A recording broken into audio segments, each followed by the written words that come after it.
Welcome you guys to Motivation Fridays, where I sort of kind of just give you a little bit of insight on either something that's happened in my life from my childhood growing up all the way to something that may have inspired me through the week to help encourage you guys to get through the week ahead and the week that just passed.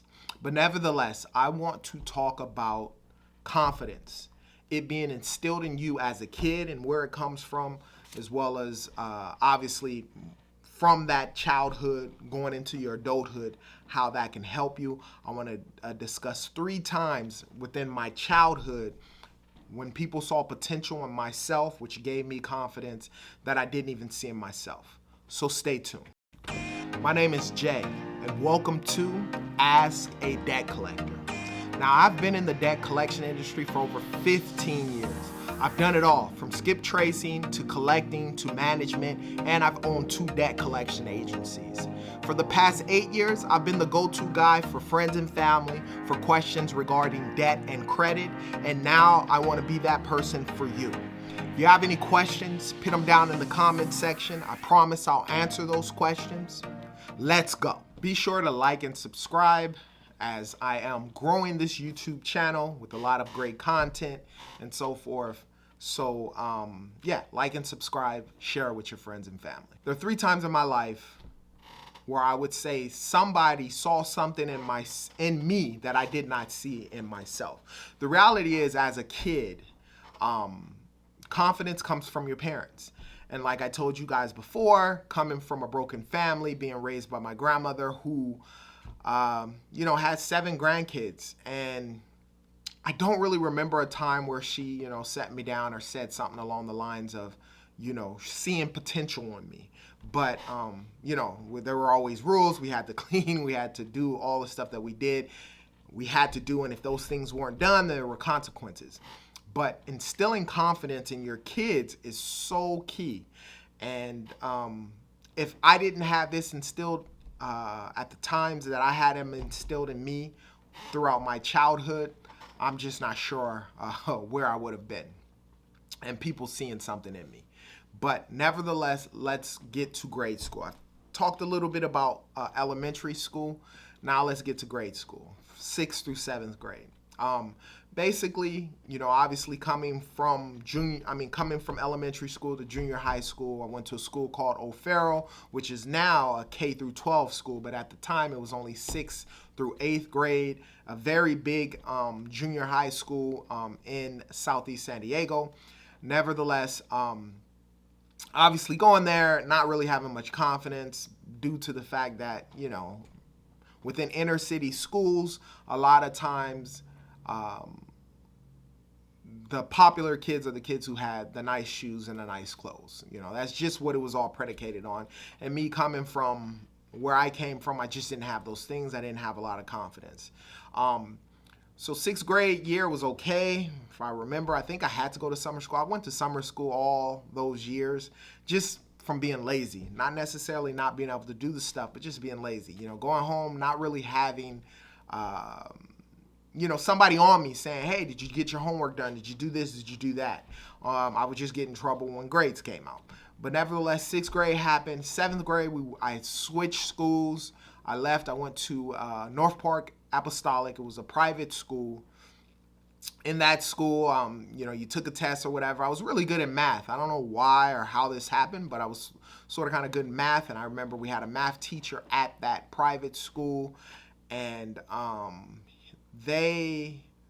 he said I was gifted in math, gave me a little bit of confidence or whatnot. I went to the math competitions or whatever it was. I remember in the 7th grade, and I think I got like 5th place or something like that. One of the first times that I placed in something, but that was cool, whatever.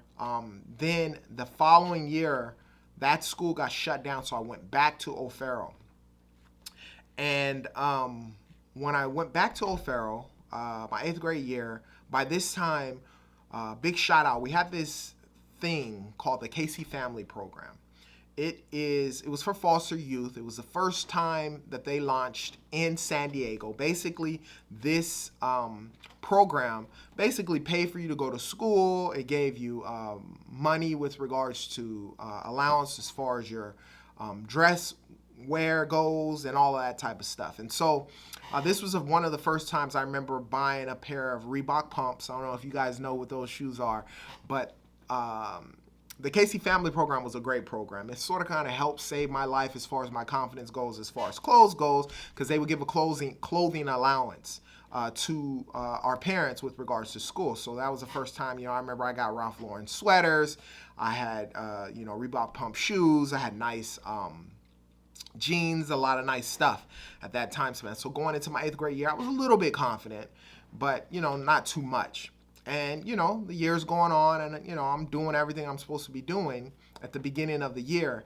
And I remember ASB was coming up. And, within junior high school, it's nothing that ever crossed my mind. Never anything that I thought that I would be able to do. But nevertheless, it was a teacher who at the time saw something in me that I had no idea. I had not seen in myself. And for those of you who understand what ASB is, Associated Student Body, sort of kind of the leaders within the school. And basically what happens is that once it came around, you sort of kind of campaign, almost like, trying to be a president, being elected as a mayor or whatever. You sort of kind of campaign through the school. And so, I remember students and so forth putting up stuff, and you'll see the posters, vote for me for president, vote for me for vice president, vote for me for this and that and that and the other. And I had a teacher who saw something in me, like I stated before, and they were like, hey, have you ever thought about ASB? And I'm just like, I don't know, And she's like, well, the teachers get to nominate a student, and I'm going to nominate you to be an ASB.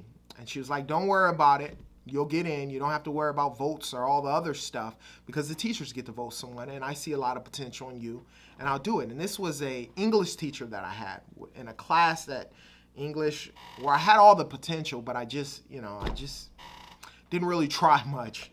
But nevertheless, and you'll see the not trying much follow me through out my life through high school. But nevertheless, she nominated me. I ended up getting an ASB.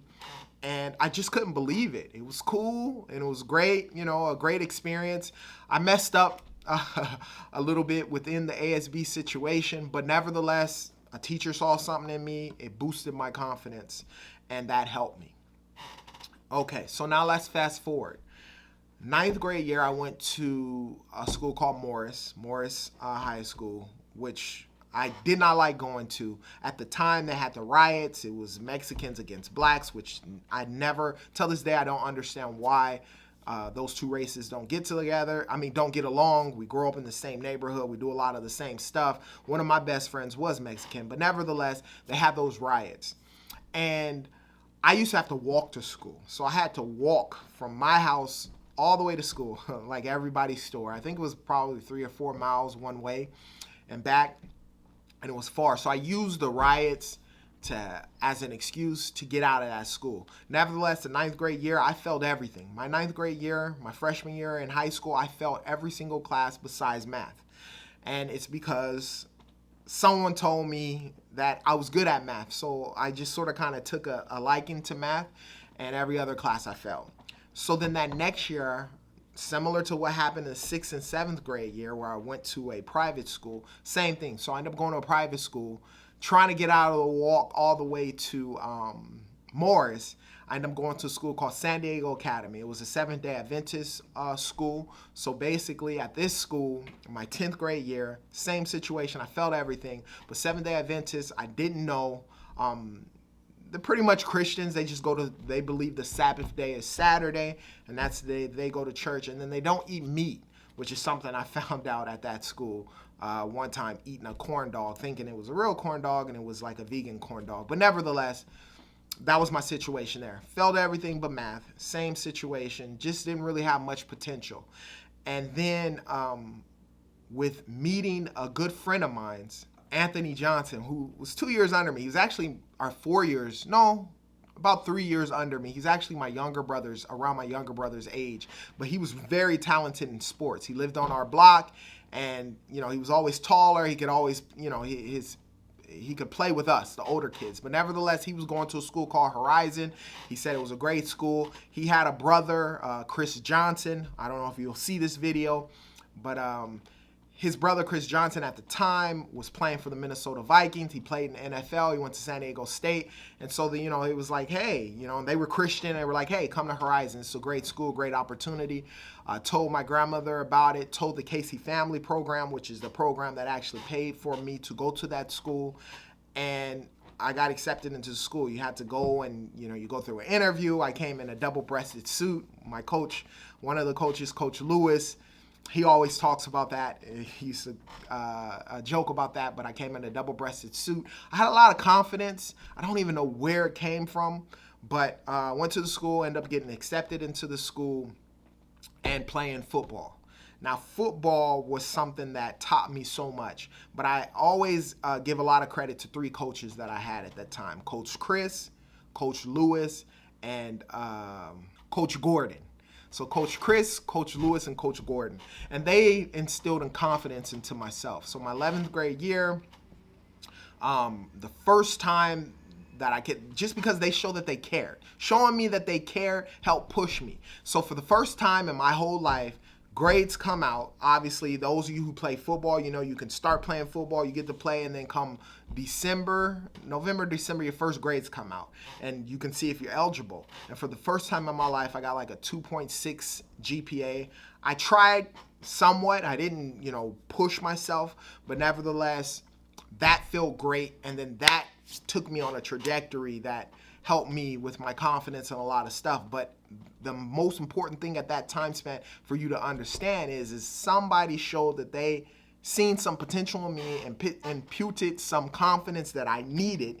And that little bit helped me for the first time. 9th grade, 10th grade, felt everything. I had like 0.5, whatever was my GPA, like not even 1.0. It was like lower. But I had a 2.6, and that helped. And so then the 11th grade year now, as far as high school goes with me, because I failed 9th and 10th grade year, I ended up being a 5th year senior. So at Horizon, I did 3 years. So my 11th grade year, basically I did it twice. That second year, I did it again. And then once again, my 5th year senior year, I remember going to school, same situation with ASB, same type of scenario where people were campaigning to be an ASB, and a teacher, an English teacher again, saw something in me that I didn't see in myself, pulled me aside, said, hey, have you ever thought about being an ASB?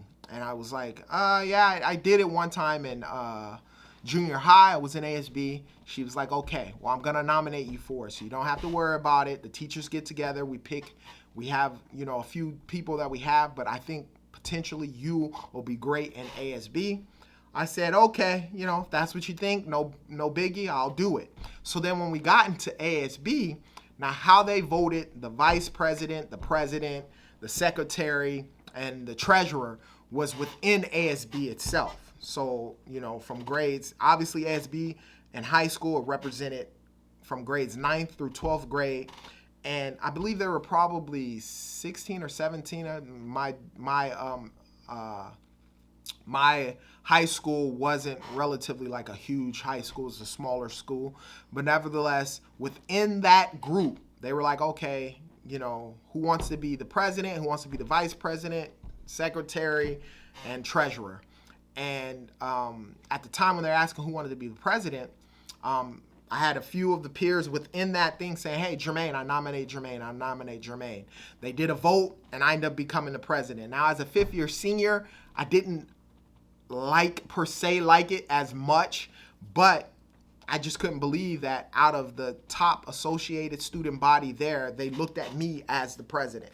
Now, obviously, things happened, and me and the ASB president didn't work because it was very demanding. At this time, I'm playing football. I'm captain of the football team and all of that type of stuff. But I was actually nominated that, and I remember that giving me so much confidence.